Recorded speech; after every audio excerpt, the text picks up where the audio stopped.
What's good, everybody? My name is Leila or Dr. Leila Ellis-Nelson. I am one of the assistant professional practice professors here at Roosevelt through the Department of Psychology.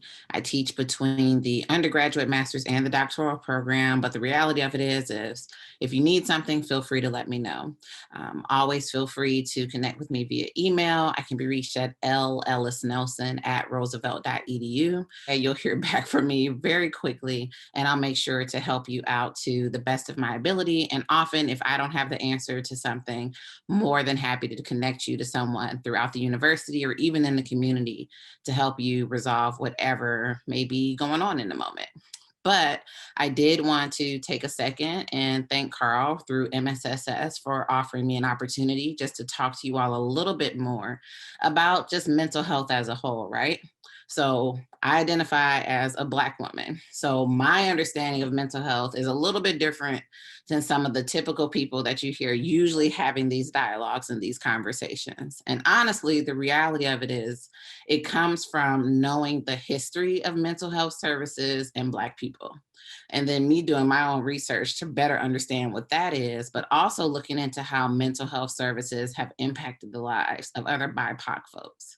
And by BIPOC, I mean Black, Indigenous, and other non Black persons of color. So if you identify as Asian or Hispanic, Latinx, Latino, all of those things, definitely this is one of those dialogues that we don't typically have in our communities. So just to start off, exactly what is mental health or mental wellness, mental illness, and all that other good stuff? Mental health essentially is going to do anything that has to deal with mood disorders, and by mood disorders, depression, anxiety, psychotic disorders. So anything that has to do with hallucinations or delusions like schizophrenia, or even sometimes people just are stressed out. Okay. If anything, we're in the middle of a pandemic. So all of us are carrying around a lot of additional stress, a lot of additional pain, fear, and concern that honestly just wasn't there before a lot of this happened. And for a lot of us, this is our primary stressor. This is the main thing that's impacting how we understand ourselves, how we experience the world, whether or not we see it as safe or unsafe, whether or not we consider our needs as being able to be met or not met because of being able to leave the house. Do stores even have everything you need? Being able to deal with only your social stuff, right? I love my friends to death. But one of the things that we haven't been able to do is really kiki because of what's going on outside. And that's just us wanting to be safe and take care of each other. So mental health isn't just about people dealing with significant issues that are typically what you're going to find in the DSM.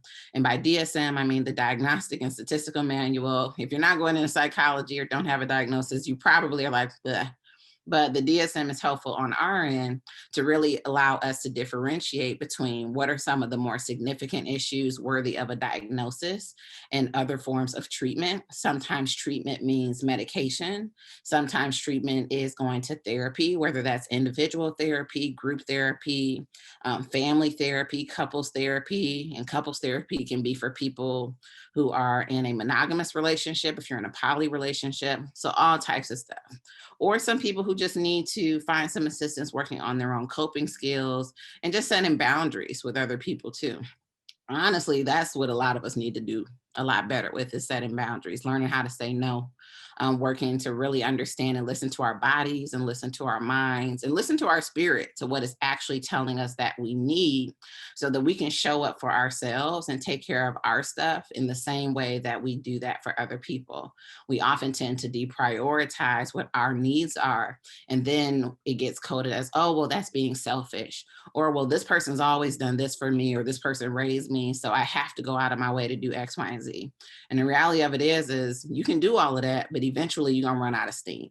And then you aren't gonna be any good to anybody. So part of my work as someone who is an advocate for not just mental health and mental wellness, but also people who are looking to set boundaries, is to recognize the value in centering what your needs are, so that if showing up for other people is something that you want to prioritize, you can actually do that in a way that allows you to still be healthy and well and provide them with the resources they need, instead of it decentering you and causing you lots of additional pain.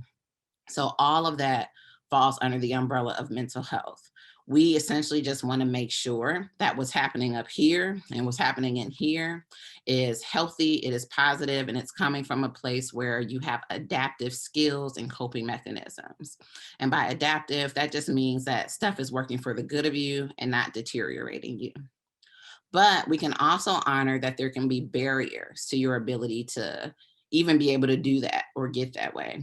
So, some of the barriers that typically exist, and we're going to talk about the really big one first, right? Systemic oppression, white supremacy, financial inequity. A lot of us come from communities where there are not a lot of therapists. Hell, there aren't even a lot of different types of schools or stores where you can go to get food that isn't just stuff that's prepackaged and processed. A lot of us come from environments where we don't necessarily have parks that we can go to where we can just walk around and enjoy nature. It's also born out of just knowing that racism and prejudice and bias are very real when you go in to see certain doctors. We know this as a result of things like the Tuskegee experiments, which happened between the 1930s and the 1960s and 70s, where Black men, approximately 600 total, were part of an experiment through the US government that gave about 399 of them syphilis without their consent and without their knowledge. And it led to a lot of death and other issues and the deterioration of lots of Black families. So that is not the only incident where racism and prejudice have negatively impacted our ability to really feel safe about going to doctors or mental health professionals, but it's one incident that happened on a very large platform and also led to us having new rules and regulations put in place to ensure that things, at least in this type of format, don't happen again. So that's why there are institutional review boards, there are ethics committees, and these are groups of people that specifically will remove licenses and things of that nature to make sure that people who are practicing and providing care aren't just out here being wild about it in the first place and purposefully trying to cause harm just for the sake of science, because we know that that's bullshit anyway. So, these are some of the things that get included in barriers because it's not just the knowledge of knowing that unfortunate incidents like this happen, but that they still persist. You've seen plenty of articles, especially even now as a result of the pandemic, where Black people, Hispanic folks, other persons of color have gone to the doctor and they haven't been believed, right? They've been sent home, and in being sent home, they end up passing away. Other family members are getting sick.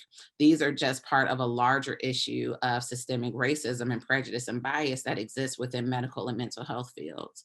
So, yes, that becomes one of the big barriers. Also, equity and access. Like I mentioned earlier, not all of us have environments that allow for us to actually go see people. And say you do know that you can make an appointment somewhere. Do you have insurance? That becomes a barrier. Do you have the $2.50 to get from point A to point B on the other side of town to go actually make an appointment, then $2.50 to get back? Do you feel safe going to other neighborhoods or environments, downtown, Wicker Park, Lincoln Park, Hyde Park, Bronzeville, to go see someone who's going to provide you mental health care because maybe there aren't any private practices or psychologists or psychiatrists in your area. So all of these things become barriers. But in addition to the barriers, we as a culture also have the stigma attached to mental health anyway. We typically, and again, I'm just speaking in general, I know this isn't true for everyone, but what I've tended to hear is, well, anything that you have that's wrong with you in your head is just in your head and you need to get over it. There's this assumption that because our ancestors dealt with so much that nothing we deal with now is worthy of our attention in that realm. And honestly, that's just not true. The reality of it is your pain and the things you're experiencing are just as worthy and valid to be addressed, to be honored, to be seen, and to be heard in the same way that the pains and experiences of other people are, even when they may be dealing with something different. So we never want to get into the position of the struggle Olympics because at the end of the day, no one wins in that. But what happens is we need to create an environment where we're more concerned about ensuring people are cared for than we are about trying to one up them with our traumas. Because at the end of it, if everyone is just trying to overdo someone with their traumas, then everybody's going to be messed up at the end. So, and we don't need that. So that becomes part of the stigma. We typically see mental health issues as a weakness or someone who doesn't pray enough. How many times have you heard, oh, you need to just go pray X, Y, and Z away, or you need to go just, reaffirm your relationship with God? That's cool and all. And I want you to be able to connect to your spirituality, connect to your faith. But also, your spirits and Jesus and them made therapists, so go use them too. You can have both. Actually, you should be seeing both. But typically, what happens is we attempt to pray stuff away or ignore it because we don't want to deal with the stigma that gets attached to it. We don't want anybody talking mess about us.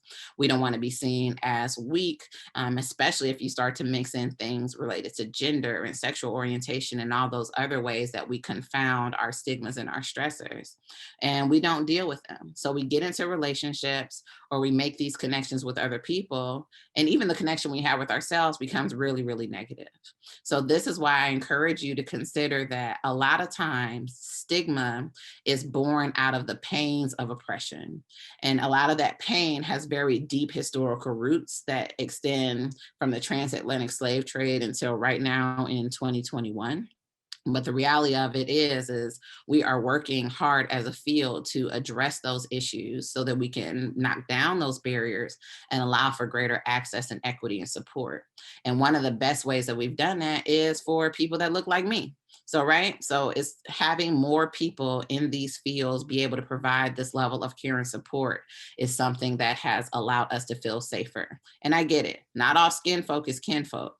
But the more of us that exist in the field, the more we call attention to the ills of it, and the more we're able to deeply connect and understand what your cultural needs are, to know what your traumas are, to understand that when you come in and you're talking a certain way and you exist and you live your life a certain way, that you don't have to feel like you have to start all over and explain it to someone. You can sit in front of someone and they just know, they get it on a deeper level than someone who may not have the same background and same identity. It's also about these institutions being more direct about their impact and their role in the culture of white supremacy and racism and other systemic oppression between ageism, sexism, classism, homophobia, transphobia, and how that's negatively impacted folks. And for those of us with mixed marginalized identities at their intersections, and by intersections I mean if you are a Black woman, and if you are a Black woman who happens to be trans, if you're a Black woman who happens to be trans and also happens to have a disability, there are compounded ways that people will attempt to stigmatize you. So knowing that the field has provided us with opportunities to have more diversity of experience, more diversity of thought, and more exposure to the needs of communities that will further allow us to help more people, the better. This is why there are so many people now recognizing the value in going to talk to someone. No, you will not automatically be given a diagnosis. No, most of us will not just try to give you a medication and send you on your merry way. If anything, clinical social workers, master's level clinicians, and doctoral level clinicians and psychologists actually work to depathologize you.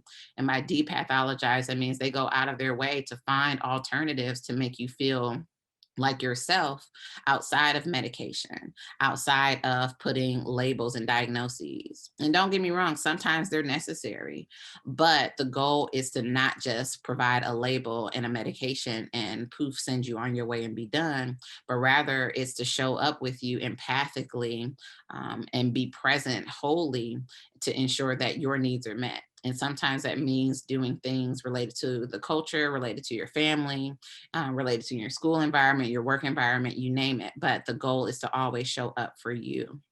So again, breaking down the stigmas and those barriers means we do have to understand the historical roots of our trauma, but that also means we have to recognize how sometimes our culture's attempt to protect us from having to deal with those pains can sometimes prevent us from actually acknowledging them and dealing with them in an effective way. And that's the goal, is to bring the culture full circle by having more people be involved in the work that we do. And we can honor who we are, we can honor those pains, we can honor those experiences, and we can honor the ways in which we're working to move forward and establish a newness in the field that has a little bit more color to it. So I did also want to go over a couple of resources and actually how to find therapists that look like you, because I know that that can be hard and it can feel really intimidating. It's actually an exercise I do with several of my classes. I send them on a scavenger hunt.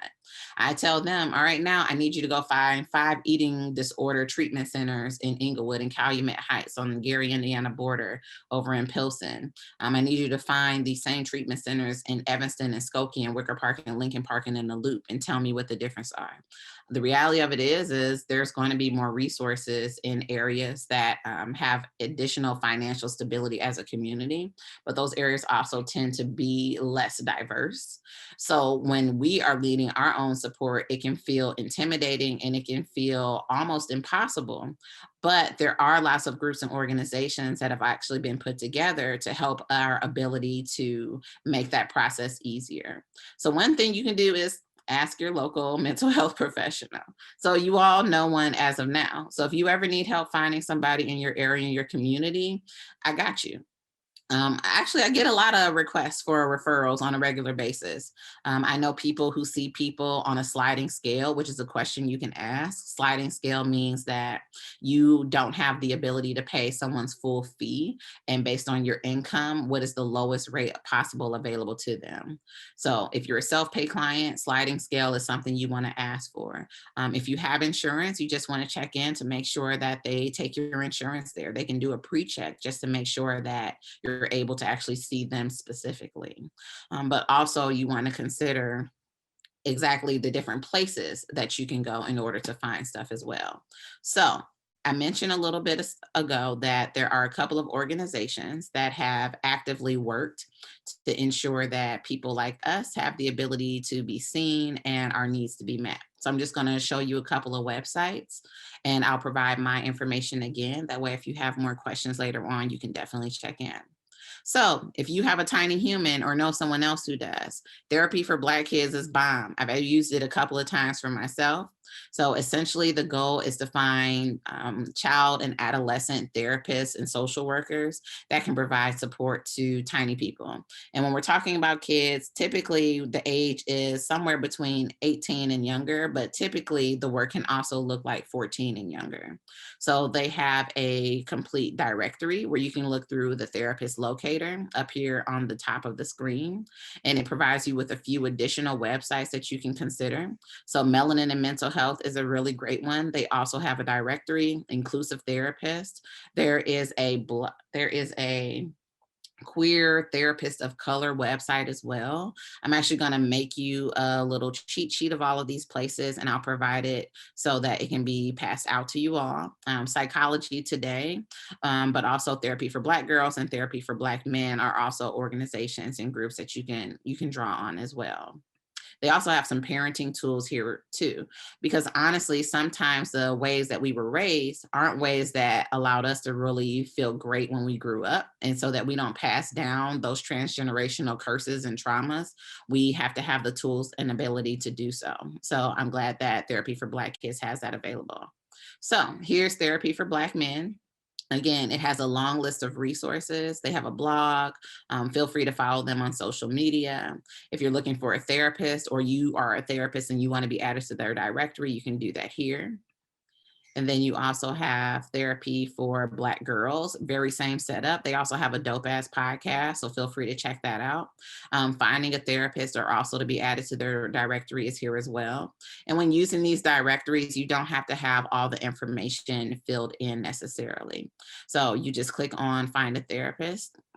And what it'll do is it'll pull up its general landing page, and you can put in if you want to do in-office visits or virtual visits. Because of COVID, lots of people are doing virtual office hours. There's also Coffee, Hip Hop, and Mental Health, which is another great not only resource in order to find mental health services, but it's also a full community resource too. They actually have a tangible cafe here in the Chicagoland area where you can go get a cup of coffee, and part of the proceeds go towards increasing equity and access to mental health services for Black people too, and people of color all as a whole. They also talk a little about Into Therapy, which is a different type of theoretical orientation that's specifically based off of African traditions and African American cultural traditions as well. And then this is the one that I actually own and run. It's called Coffee Hour, and it's specifically for people who are interested in getting into the field of psychology or clinical social work or clinical nursing. But it also serves as a directory, and there's over 1,000 members here that I can connect you to on a regular basis in the event you need my help and my support to do it. But also, if you're interested in getting into the field and you don't know how to start or how to make yourself a competitive applicant, we do a lot of that too. And then, of course, there is the Black Male Man Cave. Now, this resource is specifically for Black men who are looking to build community. And part of that community building allows for more opportunities for socialization and support.